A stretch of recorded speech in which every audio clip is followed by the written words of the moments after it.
அலட்சியம் என்பது மக்களை பாதிக்கக்கூடிய மிக மோசமான நோயாகும். அநீதி எனக்கு இழைக்கப்பட்டுள்ளது என்பதை நான் புரிந்து கொள்ளவில்லை என்றால் நான் மனிதனே இல்லை. வெற்றிகரமான புரட்சிக்கு அதிருப்தி மட்டும் இருந்தால் போதாது. அரசியல் மற்றும் சமூக உரிமை நீதி பற்றிய முழுமையான ஆழமான நம்பிக்கை தேவை. சமூக சுதந்திரத்தை அடையாதவரை சட்டம் வழங்கும் சுதந்திரத்தினால் எந்த பயனும் இல்லை.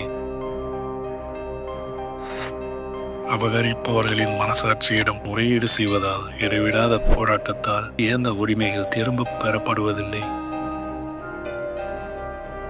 தெய்வீக குணங்களுடன் இவ்வுலகில் யாரும் பிறப்பதில்லை. வெற்றியோ வீழ்ச்சியோ அவரவர் மேற்கொள்ளும் முயற்சிகளை பொறுத்துதான் அமைகிறது.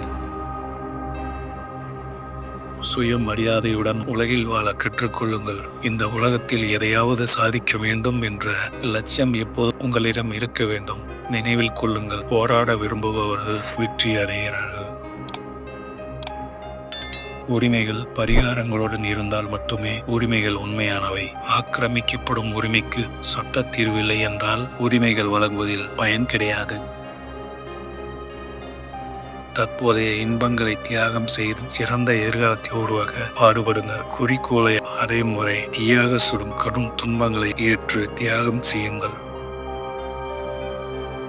பெரிய மனிதர்கள் ஒரு சிறந்த மனிதரிடமிருந்து மாறுபட்டவர்கள். அவர்கள் எப்போதும் சமுதாயத்தின் சேவகனாக இருக்க தயாராக இருக்கிறார்கள்.